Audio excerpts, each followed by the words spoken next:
Guys, watch the previous part done before this, the video link is in the description. Now let's get started. By an unwavering determination to protect his chief, Yeon Jeokha felt the fear and pressure dissipate, replaced by an unwavering resolve. His only goal was to protect the chief from harm. He swung his sword, and a blade of light streaked towards Sage Chun-jae, only to be deflected by the elder's defense. The Sage Chun-jae sensed immense power behind that strike, and then he noticed Jeokha getting himself ready for another attack and launching his sword once more. Chun-jae blocked the assault and repelled Jeokha backward, his hands trembling from the force of the impact. Standing his ground, Jeokha confronted Chun-jae, questioning the nature of the man before him, as he had undoubtedly felt an immense strength emanating from their clash. Yet, he asserted that he was still stronger than Sage Chun-jae. Sage Chun-jae questioned Jeokha about his claims of who was stronger than who and criticized him for his perceived conceit. Jeokha denied being conceited and mentioned a previous encounter where he felt inferior to Chun-jae's strength. Despite this, he expressed his appreciation for facing Sage Chun-jae and inquired if he could cut people with a leaf. Chun-jae found Jeokha intriguing and admitted that he had encountered many martial arts talents in his travels, but none as fearless as him. He decided to give Jeokha a chance to prove himself against the talents he had met. As they clashed, the shockwaves pushed everyone back. Chief Poom, who had been unconscious, woke up in surprise, realizing that both fighters were evenly matched. Impressed by Jeokha's skills, Chun-jae encouraged him to stay alert and think ahead in their fight. Jeokha launched another powerful attack, and Chun-jae, taken aback, thought that Jeokha might indeed be the disciple of the heaven-destroying demon lord. Curious about Jeokha's master, Chun-jae inquired, and Jeokha pointed to the skies with his sword, revealing his mysterious origin. Chun-jae laughed and admired him even more, realizing why he received the great fortune divination. Chun-jae tells that if it is him, then he is capable of mastering all the advanced techniques of the Wudang sect. Jeokha, however, claimed not to know about this and asserted that he didn't need it, but Chun-jae insisted that he would need to learn it from now on. As Chun-jae's energy flow changed, he began preparing for an attack. Sang recognized the stance as the Wudang sect's ultimate technique, the Taiji Mystic Sword technique, which only the elders were allowed to learn. Jeokha charged towards Chun-jae, who confidently dodged his attacks and urged him to focus. Chun-jae swiftly moved behind Jeokha, launching a surprise attack. Jeokha struggled to react in time but managed to withstand the strike. Undeterred, Chun-jae created platforms in the air to gain height and executed a powerful sword strike from above. Jeokha braced himself, inviting Chun-jae to bring it on. The resulting explosion obscured the battlefield, and Chun-jae, still standing, admitted that he hadn't fought without holding back in a long time. He realized he had lost control of his strength in the heat of the battle. Suddenly, he noticed a light shining through the dust, and as it cleared, he saw a figure resembling a dragon in front of him. On the eastern side of Loyang, at Waryong Manor, a group of elders gathered to watch some youths demonstrate their sword skills. Among them was Mubik, who had trained at the Nangong clan for the past decade. He expressed gratitude to the elders for attending and announced that he had learned many things during his training. Eager to showcase his progress, Mubik performed a sword attack, envisioning a mighty dragon using its claws to split the earth. To everyone's astonishment, his martial attack left 3 enormous claw marks on the floor, a testament to his newfound prowess. Meanwhile, on the battlefield, Jeokha and Sage Chun-jae engaged in a fierce fight. Jeokha questioned Chun-jae about hiding his true strength and underestimating him. He urged Chun-jae to fight seriously, to which the sage responded with laughter and admiration for Jeokha's incredible skills. Chun-jae launched an attack, only to have it easily destroyed by Jeokha's superior abilities. Chun-jae was surprised after seeing Jeokha's attack as 3 large dragon claw marks were left after Jeokha used his attack. Amidst the fight, Chun-jae found the attack strangely familiar, but before he could speak further, Jeokha intervened, reminding him not to get distracted, and continued his assault. Despite putting up a valiant fight, Chun-jae was running low on internal energy, and his next attack would be his last. As their final strikes clashed, both combatants landed on the ground. Chun-jae asked for Jeokha's name, and he introduced himself as Yeon Jeokha, explaining the meaning behind his name, that Jeok means crimson and Ha means sunset, and that makes his name's meaning a crimson sunset. Chun-jae's memory stirred, recalling a past defeat at the hands of a swordsman who resembled Jeokha. He seemed to realize something significant but fainted before he could elaborate. The merchant group that accompanied Chun-jae was shocked witnessing the sage's defeat. With the battle concluded, Jeokha called out to the chief, Poom, The chief enthusiastically declared Jeokha the winner, and the entire stronghold erupted in cheers. Pung lifted Jeokha on his shoulders, celebrating the triumph of the five-peak mountain stronghold and praising its 10 heroes, of which Jeokha was now an esteemed member. The stronghold rejoiced in their newfound recognition and the glory brought about by their skilled and fearless warriors. In the wake of Jeokha's victory at the five-peak stronghold, jubilation filled the air among the stronghold's members. Meanwhile, Sang rushed to his master's side. He found the sage trying to get up despite his severe injuries and asked if he was alright. Sang expressed concern and urged him to seek treatment. Chun Jai, however, managed a smile and cryptically said if he saw that the sky is above the skies. He then warned Sang not to underestimate Jeokha, giving him a stern look that conveyed the bandit's true strength. In the southern region of Henan Province, the news of Sage Chun Jai's defeat was met with disbelief by some. They couldn't fathom how a renowned sect elder could lose to a mere mountain bandit. However, there were others who believed the reports, recognizing Jeokha's exceptional skills with the sword. Word spread that Sage Chun Jai had gone to the five-peak stronghold to subjugate it, which added to the intrigue surrounding the bandit. In a restaurant, a conversation about Jeokha ensued, with Lee Muryong, someone who had faced the young bandit's sword, recounting his impressive moves. He wondered if anyone would be capable of facing Jeokha in battle. Another person, who had also been defeated by Jeokha, chimed in, adding to the growing recognition of the bandit's prowess. As news of the five-peak stronghold's triumph over the Mansu Merchant Union reached the masses, it became evident that nobody in Henan Province was capable of challenging the stronghold's might. This revelation caused concern among some merchant unions and sects, including the Mansu Merchant Union and the Wuding sect. Sang Muchung, the leader of the Mansu Merchant Union, worked tirelessly to contain the spread of news about their defeat, fearing its impact on their reputation. Simultaneously, the five-peak stronghold gained prominence, transforming from an unknown entity to the most formidable group in the region. Rumors began to circulate about the stronghold's 10 heroes who had protected it during the confrontation with the Mansu Merchant Union. Among these heroes, one name stood out the most: Yeon Jeokha, the bandit who had displayed extraordinary skill and courage. A spy, tasked with gathering information, reported to his superiors about the exceptional martial artist known as Yeon Jeokha, who had played a pivotal role in the stronghold's defense. The spy shared rumors about the battle with the 100-plus Merchant Union warriors, supported by the Wuding sect. Only 10 defenders stood their ground, earning them the title of the Five Peaks 10 Heroes. The spy's superiors expressed surprise at the stronghold's transformation, considering it was nothing more than a ragtag group of bandits with only 7 members a few months ago. However, an unknown individual among them expressed reservations about the stronghold's expansion, fearing it might compromise the reputation of Green Forest, to which they belonged. The conversation then shifted to the upcoming Green Forest Summit at Mansapyeong, scheduled to take place in less than a month. The superiors acknowledged the need to assess the five-peak stronghold's qualifications for inclusion in Green Forest. One of the individuals present revealed his intention to attend the summit and evaluate the stronghold firsthand.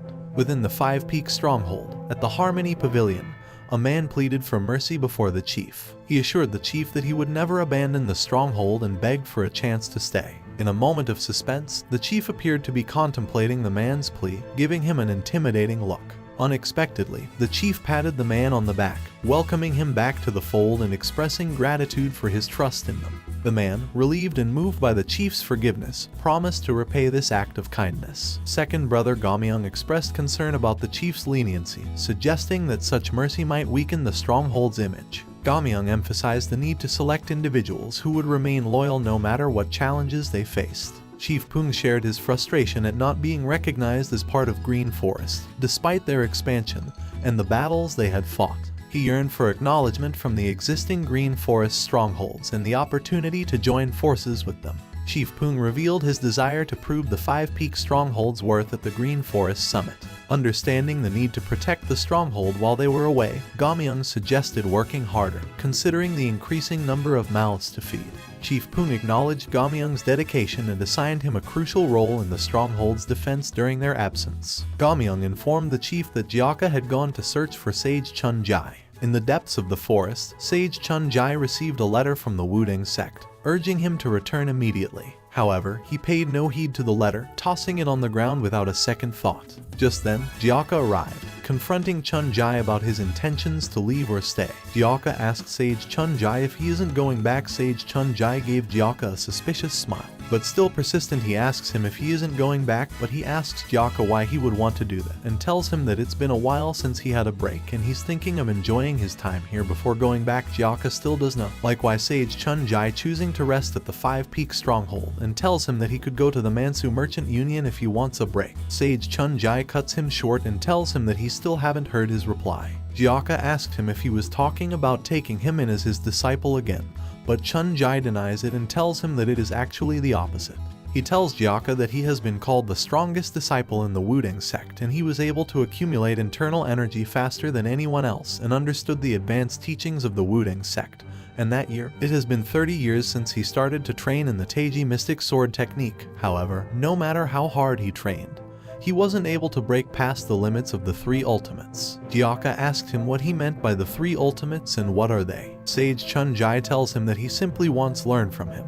But Jeokha tells him that he is not going to teach him the demon-slaying blade technique because that's something that Gamyeong specially taught only to them. Chun-jae clears the misunderstanding that he doesn't want to learn the demon-slaying blade technique, but he wants to observe Jeokha and asked if that would be enough. He then told Jeokha that this would be a pretty proposal for him too, and showed him an attack while throwing a punch towards Jeokha but stopping right before it hits him. But shockwave from that punch destroyed the trees behind Jeokha. Jeokha, surprised, asked him how did he do that. Chun-jae tells him that he could teach him that, but he has a condition and it would be kind of a deal. Jeokha asked what it would be. Chun-jae replied that if Jeokha gave him a piece of advice then he would teach him where he is lacking. Chun-jae tells him that he is already strong but he hasn't been able to make use of that power. That was because he still doesn't understand the basic theories of martial arts yet, and when he has mastered the basics, his martial arts will grow to a deeper level as well. He then asks Jeokha what he will do. They both started training together, and while taking a walk together, they found a child approaching them.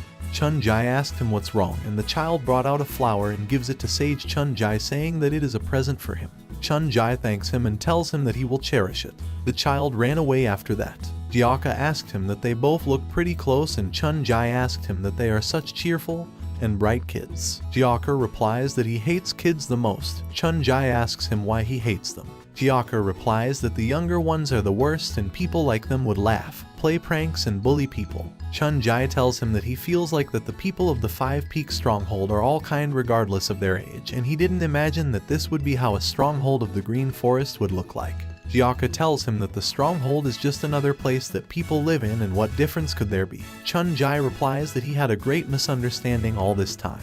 At dusk, Yeon is taking logs back to the stronghold and Chun-jae appears behind her taking some logs to share some burden with Yeon. She greets Chun-jae and tells him that how can she let an elder of a sect do things like this, and this makes her uncomfortable. Chun-jae tells him that he can't help it since he has tons of time on his hands. Yeon calls him weird and tells him that she thought all elders think that they are refined people so they won't do things like that. Chun-jae tells her that he too had certain biases towards mountain bandits, and Yeon asked what changed his mind. Chun-jae replies with I wonder, and he said that a place like the Five Peaks Stronghold is a good place. Yeon agrees with him and tells him that Five Peaks Stronghold isn't the same as others. Most of the strongholds are bandits, used to be robbers, but most of the people here were just people who ran away because it was hard to make a living. She also joined them because she almost got sold to a brothel, and since Chief takes on the trouble of accepting people who need help and Jeokha protects everyone like a guardian god, the Five Peaks Stronghold has become as peaceful as it was right now. Chun-jae asked her how Jeokha joined the stronghold, but Yeon replies that she doesn't know. She said that she heard that Chief saved Jeokha when he was about to die. Chun-jae realized now why he was willing to risk his life to protect the stronghold, as the Chief saved his life. Yeon said that compared to that, she thinks it could be because he thinks everyone is his family. Chun-jae then asked her to go back now. A person with a strange mask killed a person and congrats someone on reaching the level of a Grand Demon General. The person in front of him tells him that the time has finally come, as the anger that she experienced 20 years ago, she has never forgotten even for a single day, and she was too impatient back then. She continues that however, that's no longer the case, and the Sword Emperor, the Moon-Splitting Swordsman, and all the other sects in the Jiang who will all bow down under the feet of her, the Lunar Fairy. The demonic head of the Henan province, Shimyonggak, he is called Henan because it's very difficult to make it out alive after encountering him, but is now in a desperately dangerous situation. A group of men sit at a table in Haga town. A man exclaims to Hyung Nim that they're completely exhausted. Another man asks if they think the rumors in the town are true. The unbelievable rumor of defeat of Wonju Merchant Group and Heaven Earth Supreme at the Mount Wufeng hideout because everyone is praising the Mount Wufeng hideout. Shim replies that it can't be because if the Heaven Earth Supreme would have attacked, Mount Wufeng would have been destroyed. He then thinks to himself, was the attack just a lie? Because Heaven Earth Supreme would have killed all the sworn brothers and Yeon Jeokha. And if so, then it would have been just a mountain with only the bandit union's name, and then he would have emerged as a hero to them and become the hideout's leader, but his plan would have failed. Suddenly he hears someone talking about the 10 Wufeng elites and how they defeated the White Wolf Squad leader and the elder of the Wuding sect easily. He further heard them say that they are accepting people who left them earlier, and there are plenty of people in the hideout and more people visit after hearing the rumors. Shim thinks that bringing the Heaven Earth Supreme must have been a bluff, to which another man asks what should they do now since the plan failed. Shim gets angry and shouts, is he doubting his plan? The man replies that's not what he meant, but Beek Jio Hyungnim suggested they should go to the Chaifeng hideout, but they instead followed him, so before going to Wufeng hideout they need to believe. Shim interrupts and says didn't they just hear people saying they're re-accepting people who once left them? Another man replies they will need a lot of members to maintain such a large hideout, and they shouldn't worry. Also, the Chaifeng hideout leader is very cruel. He asks Shim wouldn't Yeon Jeokha will be more cruel. Everyone is flabbergasted. Shim hits him and says uncomfortably that they should tell everyone they left momentarily to protect Wufeng hideout, and everyone must be waiting for Shim. He thinks to himself that's right, since no one has as much knowledge about Murim as he does. They reach the Mount Wufeng hideout and everyone's staring at them surprised and saying how can they come back after abandoning everyone. Everyone is worried that they're not welcome, to which Shim replies that they just need to tell the leader they left momentarily. They come across deep marks in the earth. A man says some idiot tried to farm in front of the hideout and was chased away. But Shim realizes these marks are made from martial arts, and there's only one person in the Wufeng hideout who is capable of doing it, that is the Yeon clan guy, but this trace isn't made from the exorcism sword technique. A voice from behind asks, aren't you Yeon Gak? To which Shim looks back furiously and sees Lee Chul-san standing. A man runs to the hideout leader to report Shim Yeon Gak and Hwang Gyo Myung have returned. Hyung Nim thinks that they definitely need the help of Elder Shim since he's the demonic head of Henan. Hyung Nim is thinking about if they should accept them back or not, and on the other hand Shim and Chul-san start fighting. A man rushes and stops both of them with just one finger. Shim is shocked and thinks to himself, was there anyone else this strong except the Yeon clan kid? Chul-san replies, Ajasi, don't stop him as he's going to defeat him. He says that the Heaven Earth Supreme should not interfere between his fight. Shim is shocked to know he's the Heaven Earth Supreme. Shim realizes that perhaps the rumors were true and the Heaven Earth Supreme was defeated by Wufeng hideout. Shim asks Ajasi what he's doing here, to which a young boy walks out and replies since he's an outsider what will he do with that information, and how dare he return after causing such a big scene, and that he should prepare to fight. Shim is walking up the highest cliff in Wufeng hideout and thinking how did he, the demonic head of Henan, has to undergo such shame, and he will never forget what the Yeon clan kid did to him. A few hours earlier Yeon Jeokha was thrashing Shim for betraying the Wufeng hideout, and he thinks to himself that he can't be human, his strength is of a demon. As he reaches the top of the hill he feels a very strong aura that is enough to surpass Yeon Jeokha. He goes on further to take a look and is surprised to see Heaven Earth Supreme sparring with Jeokha. Jeokha seems really excited to see the new technique of Heaven Earth Supreme and says this is gonna be fun. They both launch at each other with full speed, both seem at par with their powers, but then Ajasi launches a full-blown stab at Jeokha, and he's nowhere to be seen among the dirt. Shim thinks that there is no way Jeokha would have survived such a blow. As the furt settled down, Jeokha is seen unscathed and says that was really dangerous, and now he will also go all out with his power. Shim couldn't believe his eyes at what he just witnessed. He can't believe an elder of the Wuding sect is training with a mere bandit. If the Order sect came to know of it, they'd be very furious. Ajasi smiles and replies to Jeokha, come on, he hasn't even demonstrated his real power yet. Jeokha launches the 9 Heavens World technique and sent a slash with his sword director at Ajasi. The impact was so powerful that even the sky had split. Even Jeokha is surprised at his own attack and thanks Ajasi, and says that his skills have improved because of him. Ajasi smiles and says even his bones wouldn't be left if it directly hit him, and withdraws his sword, to which Jeokha replies that they should train more since Ajasi hasn't shown his real skills. Ajasi replies he didn't want to lose the confidence he gained, and that's enough training for today. He puts forward his hand to thank Jeokha. Jeokha says it just started to get fun, to which he replies if he ends up taking more of Jeokha's hits he would be wounded and end up staying more months and he has to return to his role of Wuding sex elder. Jeokha smiles and replies he thought he wanted to stay and become a bandit but he wanted to return. Augusty replies that it was a great experience and he wishes to someday repay the favor as they both shake hands. These few months training had taught both of them a lot. The Heaven Earth Supreme felt content about Jeokha's growth. He left quietly before summers hoping that one day Jeokha will come to central plains of Europe. Shim was speechless after watching all this and thinks he should just give up on his plan to take revenge on Jeokha.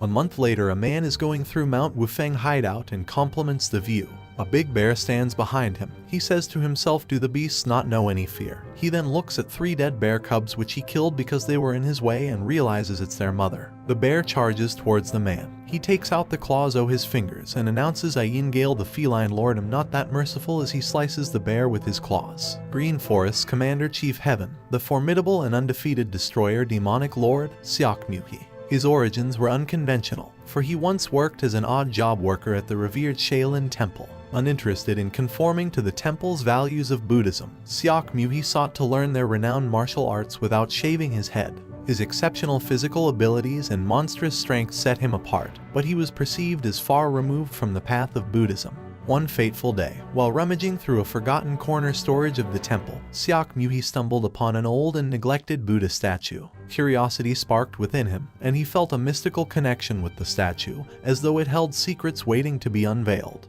He believed that if he diligently cleaned the Buddha statue, it might impart martial arts wisdom to him. With meticulous dedication, Seokmuhi began cleaning the statue, only to accidentally break it. However, fortune favored him, as he discovered a hidden treasure inside the statue, an ancient martial art manual known as the Dark Heaven Asura Manual. This discovery proved to be a pivotal moment in his life. Fueled by the knowledge from the manual, Seokmuhi left the Shaolin Temple and embarked on a journey across the world. His martial prowess and fame grew, and he eventually assumed the mantle of the Commander-Chief of the Green Forest. As the Heaven Destroyer Demonic Lord, he gained notoriety across Gyeongju. But Seokmuhi's journey didn't stop there. Seeking to expand his legacy and share his power, he took in 12 of the most exceptional bandits from across Gyeongju as his disciples. He imparted to them the Dark Heaven Asura Manual, transforming them into a group of formidable warriors, known as the Grim Reapers, or the 12 demonic generals of Green Forest. In the midst of this formidable power, the story shifted to the Five Peak Stronghold. The emissary of the Green Forest, Yeon Sovereign, arrived at the stronghold's gates. With an air of arrogance, he introduced himself as a direct disciple of the Heaven Destroyer Demonic Lord and demanded that everyone pay their respects to him. The Five Peak Stronghold was a gathering place for skilled martial artists, known as the Five Peaks 10 Heroes. However, on this particular day, only 9 of them were present, as the 7th brother was away in isolated training, unreachable. Among those present, Gamyeong couldn't help but worry about Jeokha, who was still sleeping. He knew that Jeokha's independent and fearless nature could potentially clash with the arrogant emissary. Ignoring the absence of the 7th brother, the emissary praised the Five Peak Stronghold for its reputation in Gyeongju. He cautioned them not to tarnish the name of the Green Forest and advised them to maintain their current mindset. Chief Poom, the leader of the Five Peaks 10 Heroes, assured the emissary that they would uphold their principles and not bring any embarrassment to the Green Forest. The emissary then shifted his focus to 2 female heroes, Yeon and Sobik, who had caught his attention with their beauty and talents. He expressed his desire to discuss their qualifications over a meal, to which Chief Poong and the rest of Stronghold members, protective of Yeon and Sobik, tried making an excuse. Chief Poong told him that he can't let him starve like that and they should go eat something. The emissary told the chief that he is not done talking and he has something more to say. Yeon inquired about the purpose of the emissary's visit. Intrigued by her eloquence and beauty, the emissary revealed that he had come to assess whether the Five Peak Stronghold was truly qualified to be part of the prestigious Green Forest. He commended the stronghold's contributions to the Green Forest's reputation in Henan province. He expressed admiration for the amazing talents he had witnessed and acknowledged the potential they held. In an unexpected twist, the emissary officially proclaimed the Five Peak Stronghold as part of the Green Forest, inviting them to the Green Forest Grand Summit to be held in Gyeonghan's Mansapyeong in the 10th month. This unexpected recognition brought joy and excitement to Chief Poong and the entire stronghold. The emissary handed Chief Poong a scroll as a symbol of their new affiliation. As the emissary concluded his business, Chief Poong made sure he would be treated well and asked Gamyeong to show him a good time. They escorted him out towards the Hejia village's brothel. Chief Pung inquired about Jeokha's whereabouts, and Gamyeong informed him that Jeokha was still asleep. Worried about potential conflicts, they attempted to leave before Jeokha awoke, hoping to avoid any complications with the emissary. Yeon is sitting at a table with the Mount Wufeng hideout leader having food and drinks. The leader asks him calmly how does he like the food, is it good or not? He first thinks the food is not bad, but all he could think about was the two girls from the hideout earlier, so he deliberately says the food is bad and orders the leader to bring those two girls out. The leader hesitatingly says something, but Yeon cuts them mid-conversation and says what are they whispering, and why are they not hurrying to call for them? The leader replies they wouldn't come near the drinking area even if they were to call them. Gale smashes the table and shouts that they should come when he calls for them, and what does he mean they won't come?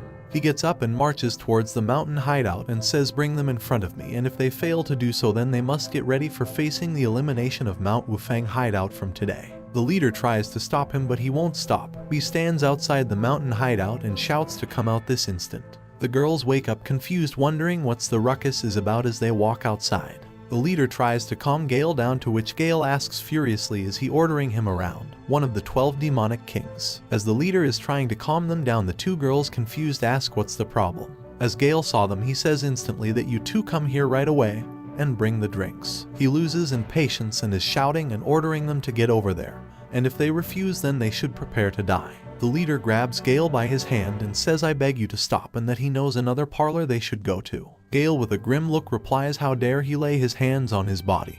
He takes out his claws and says they are really testing his patience. The leader scared replies that's not what they meant and they are doing this for his sake. But Gale is very furious and is not ready to listen to anything. He then says is it because everything on the hideout belongs to the leader that he's not ready to hand over the girls. The leader replies in a very feeble tone that he should stop shouting or something bad might happen. Gale becomes more angry and does not understand why these people have a death wish. Jeokha says from behind the crowd who is the idiot who isn't letting anyone sleep. Gale is surprised and looks back to see who called him an idiot. He asks angrily who is it, to which Jeokha again replies if he's drunk he should just go to sleep. As he cannot see who is it speaking, he thinks it's one of the crowd members and says they should come out at once and he's going to kill them. Jeokha walks out and says I'm here, how will he kill him? Gale thinks to himself is this young man mad, as why would he mock one of the 12 demonic kings and why is no one stopping him?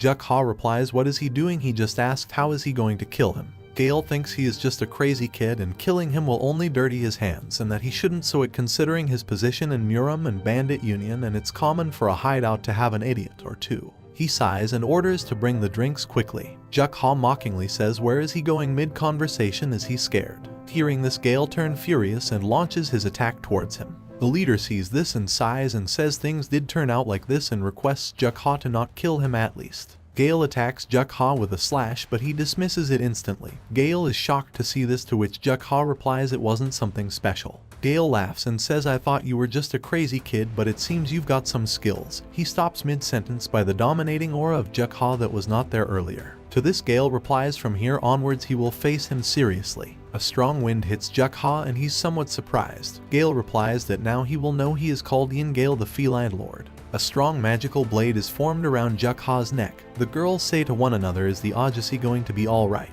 The leader says to his subordinate should they stop them, but he replies how are they gonna do so? Gale closes his grip on Jeokha and says that cutting his head off instantly. This technique is as easy as breathing to him, but he won't kill him off until he beg and plead Gale to spare him, and he will make him arrive death very slowly so that he realizes how greatly he has sinned. Jeokha replies he just went with his move for fun and that he doesn't know when to stop talking as he destroys Gale's technique with ease, then asks him to stop playing around and face him properly. Gale couldn't believe his eyes at how easily he broke his technique. To this, Jeokha replies don't you see it coming it off that easily? Gale thinks to himself that he is sure he applied the technique properly, and his technique instantly neutralized the 9 sect elders. Jeokha provokes him to attack properly while he is thinking how was he able to do that, since he knows even if he's drunk he applied it properly. He then remembers that the levels of the leader were quite normal, so he wondered how were they able to conquer a region in Henan province, and if the strength of the 10 Wufeng elites came from this kid alone.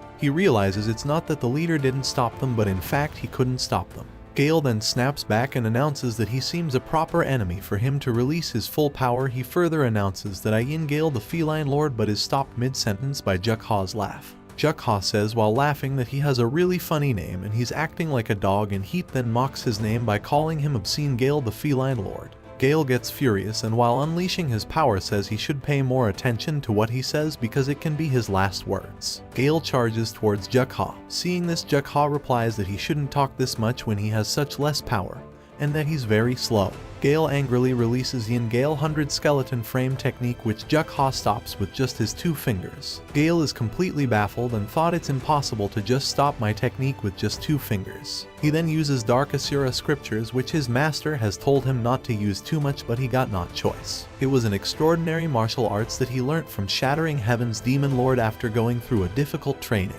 He hasn't lost a battle ever since he learnt it, and it gave him an upper hand over the elders of 9 sects. He shouts angrily that Jeokha made him do it, so he shouldn't resent much as he releases the technique, but is in shock to see Jeokha dispersed it with just his 2 fingers. Jeokha snaps his fingers back and introduces himself to Gale as he goes on to attack Gale, and says to him that his siblings are not a toy that he can play with. The leader thinks if he kills Gale then they will not be allowed in the Bandit Union tournament. One of the girls shouts and asks Jeokha to stop as he continues to attack Gale. Jeokha proceeds to attack Gale, who is already surprised by his strength. As he's about to throw his punch, everyone present there can feel the presence and are blown away by his power. Gale thinks to himself that is he about to lose. As Jeokha is about to hit him, there is a Grim Reaper standing in a boat and thinks is he dead, but he can't die, he still has to. He then snaps back to reality. Jeokha stops right before his face and the power from his punch creates a strong wind. Gale is terrified to see his power and asks himself what kind of monster is he. Jeokha looks down on him grimly and says if it weren't for his elder sister he would have sent Gale to hell, and he should consider himself lucky. As Gale sat there terrified, Gale laughs nervously. The Feline Lord didn't even use the full extent of his power, however he couldn't help but lose his will to fight because he felt the same pressure as the shattering Heaven's Demon Lord. Scared, he exclaims let's stop and that he made a mistake because he was drunk. Jeokha says angrily so he's aware that he has made a mistake and he should be careful next time he drinks. Then he asks him to go away after greeting his brothers and sisters so that he can go back to sleep. Gale nervously says that there are certain ranks among the Bandit Union and he should not greet them. Jeokha, annoyed, says I'm already sleepy. Is he going to irritate him like this? Gale hastily greets them as brothers and leaves and says let us again meet in Wannan County. The hideout leader are shocked to be called brothers by one of the 12 demonic kings. Since the bond between the higher-ups and underlings is of brotherhood, the fame of the 10 Wufeng elites increased. But the people of Wufeng hideout were not particularly happy about that, since they had thought Yeon Jeokha was stronger than the 12 demonic kings. Respect for him was at its peak. The leader asks Gomaya, his subordinate, will they really be okay in Wannan County, to which he replies that since they have Jeokha they should be okay. As Gale is running out of the hideout he thinks what an embarrassment, and to think there was a monster hiding in the hideout. If he participates in the Bandit Union tournament it will create chaos amongst the hierarchy of the Bandit Union, and he should report it to the head hideout leader instantly. The group of people who identify as the Suwal merchant group are stopped by an unknown person. The Suwal group leader asks angrily who is it that stopped them, do they have a death wish? The man on the other side replies the sun's about to set and they must be facing a lot of difficulty going through the mountains and that he has to check for something.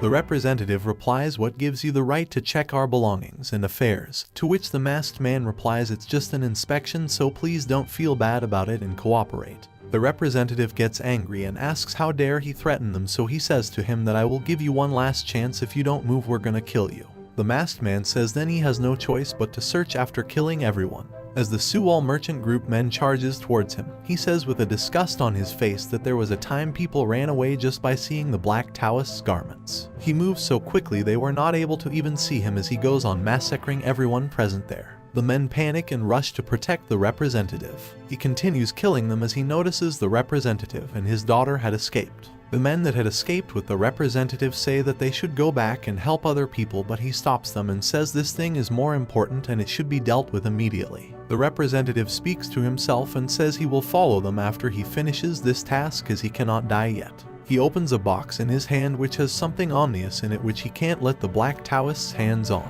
In the dazzling moonlight, there comes a sudden thud, and where people seemed they were running for life, the group of people seems to run away from the mountains and take pause to gasp for air. The lady behind claims she was tired and couldn't move further. Listening to this, the old man yells aggressively in a frightened tone that they were running for their lives. A man alerts the old man, who was known to be the representative, as he senses some suspicious group of people ahead of them. The representative orders his other members and alerts them to be prepared for the combat. He recalls the past event and assures the group to survive the war at any cost. There appears the merchant group stands face to face with the representative who threatens to attack the group at no cost. Far away from them appears the campfire where people were surrounded, and the guy states the fact. He was having a stomach upset addressing this. He raises where the representative and his group were gazing toward him upon the situation. 3 days ago, at Mount Wufang's hideout, there were the preparations to head towards the tournament which was to be held, and the person was struggling to get dressed upon into the attire and was getting ready for the Bandit Union tournament. There appears an old man who was curiously stating about the Nangong clan which was known to be Hefe, and he also conveys a statement in a cautious tone stating that the Sword King Nangong Byok was one of the greatest experts with whom there shouldn't be any sorts of enemy issues. There speaks Hyung Nim in a disguised tone that the old man made them get ready as such as he was afraid of that team. Then the old man spaces out stating the fact about how powerful the Sword King could be for them to face him. There comes a soft voice from addressing the men standing there as brothers, and these were Sobik and Uni, who were also to be a part of the bandit tournament. Hyung Nim was mesmerized by how his siblings were looking in the dress they have chosen to wear, and complimented them as being much better than the celestial maidens. Later, a voice appears from behind in a confused tone asking Hyung Nim whether he was dressed properly or not. There he was Jeokha, and looking at him the two sisters were amazed by how handsome he was looking in those clothes. The whole team starts off walking towards their destination to reach the bandit tournament. The man named Hwang Yo-myung was promising to hide the mountain hideout against the enemies, and assuring this the team moves out to start their journey. They keep the talk going as to what to answer if they face the merchants group on their way. Talking over this, Hyung Nim states the fact aloud that they were known to be the members of Soaring Dragon School, and there appears the merchant leader Jang Han-young. Then Hyung Nim speaks to him with sarcasm, saying they weren't traveling in the same way as him, making a suspicious thought arise in the merchant's mind, and he claims that he never heard about the Soaring Dragon School. Looking at those members around, as he could see the powerful auras they possessed, where Jeokha was identified to have unprecedentedly great aura amongst all. Seeing that the dawn was about to break, the merchant sought help from Hyung Nim and other members, for which the merchant promised to reward them accordingly. The scene starts with an argued statement regarding the refusal of getting into association with the merchants group. The old man keeps talking regarding the deal he got to make to get together with another group, and where the old man states that it was a strange proposal of them offering the gold out of nowhere, and there was the suspicious item too, and he states that it was the expenses equal to about 2 months' mountain travel expenses. The lady terms the fact of not having any difficulties in their way if they too moved in the same direction. Brother Shim points out the fact that they were having enough funds to sail off to the way they wanted to travel and reach their destination, and also warns the group around to not fall into unnecessary trouble by attempting to escort them. He grins towards the lady, saying that she wanted to imitate the martial arts hero, and brings back to the point of focusing over the Bandit Union tournament which was to be held. In an embarrassed tone, the lady ignores the fact, and the group here starts with the thought of moving from their campsite and proceeding the journey ahead, learning that they would also be attacked as the merchant people they faced before. The old man notices it was getting dark but still agrees to the fact to move over through the journey. Everyone around starts to pick out their belongings which were gathered around their campfire. Sobik and Ani move around to get their belongings around the trees. Meanwhile, Chulsan gets spaced out and tries to impress Sobik by pulling up on the heavy belongings and starts to blush at these thoughts. Suddenly, there seemed a drop from the sky, and Shak Chulsang looked up and finds there was a ninja warrior who starts to swing the sword against Sobik, threatening to the fact that all will be killed at this moment. Rushing towards her, manages to push Sobik aside and gets slashed by the sword attack thrown by the opponent. This sound made others alert around, and all seem to run towards Chulsan. The ninja still tries to attack the people around. In a blink, he gets a swung kick and he falls far away into the bushes with a loud bang sound. All around were concerned as to what happened to Chulsan, as he was badly wounded and his cuts were deep. Sobik starts to question him what was that foolish act to save her, and claims she could have done it on her own and he wouldn't lie down there in the miserable position. Brother Shim keeps calling for Jeokha, as he states they got to leave before the situation got worsened, and starts to handle the wounded Chulsan. Yeon finds himself surrounded by a gang of ninjas who were gazing at him and seemed to be ready to attack him at that moment. The old man starts to panic at how the situation was turning violent for them, as enemies were attacking them in the mid of their journey which had been feared. Jeokha addresses people around to just run to the nearest village to get wounded Chol-san treated, and he would fight off those enemies. The group members start to run off searching for the village. Meanwhile, Jeokha fights the enemies off, giving them a tough fight and seeming to overpower them. Knowing he wasn't an ordinary guy, the gang tends to attack him until he fell off the situation. So that is it for this video. Guys, hope you enjoyed it. So if you like the video, then hit that like button and leave a comment for the next part. Most important, subscribe and press the bell icon for notification. I will meet you in the new video. Till then, bye.